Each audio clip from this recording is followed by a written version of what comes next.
tous.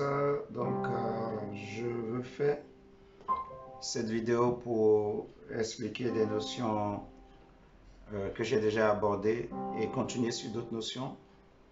Euh,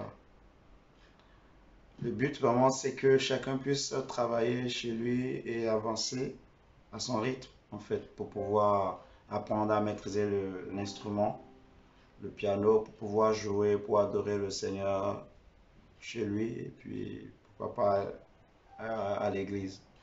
Donc, je vous prie de suivre attentivement. Je ne vais pas revenir sur tout ce qui est historique par rapport au piano. Je dirais juste que, voilà, il existe des pianos acoustiques.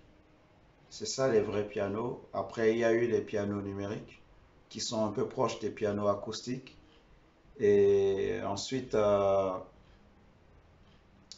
il y a eu les synthétiseurs qui sont sortis après. Les synthétiseurs, voilà, c'est des instruments aussi qui sont utilisés pour jouer. Donc, un vrai piano, que ce soit acoustique ou numérique, il a 88 touches.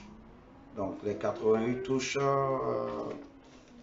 je vais vous lire ce que j'ai noté dans le document que j'avais rédigé.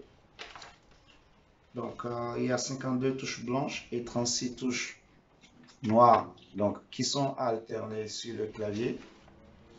Et un piano, en fait, le clavier d'un piano, c'est un ensemble de motifs qui se répètent, un ensemble de blocs qui se répètent, qui va des graves, des notes graves aux notes aiguës. Donc, c'est un ensemble de motifs qui se répètent.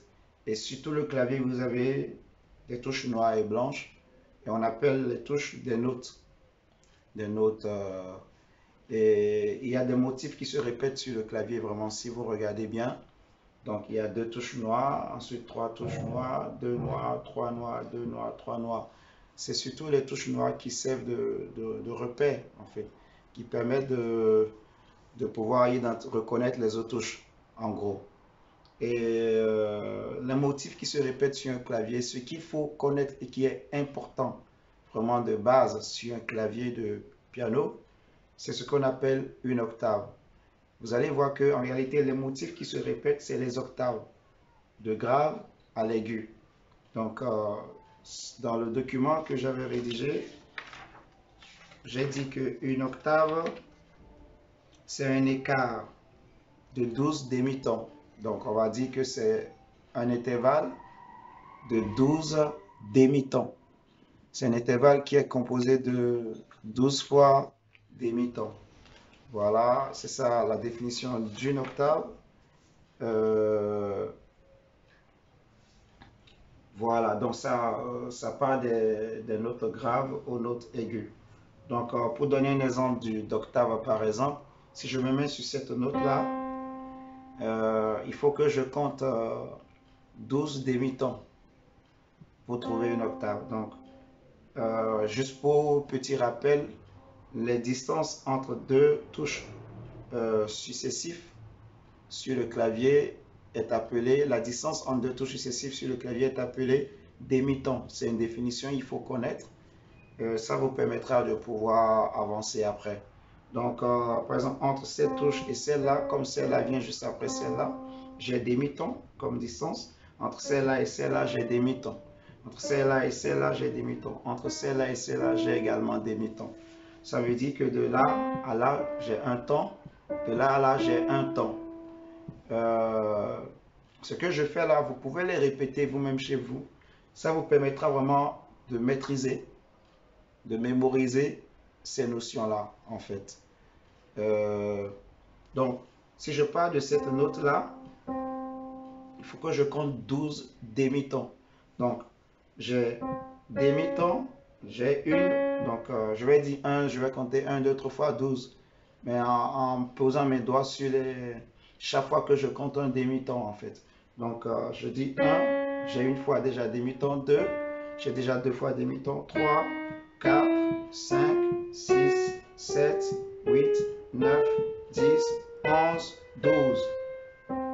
Donc, ça veut dire que cet écart-là, cet écart, ces distances-là, cet intervalle-là, c'est ça qu'on appelle une octave.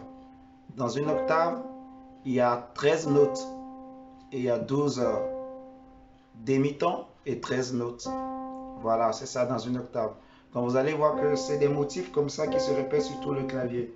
Donc de là à là, de là à là, de là à là, de là à là, de là à là, de là à là, ainsi de suite en fait.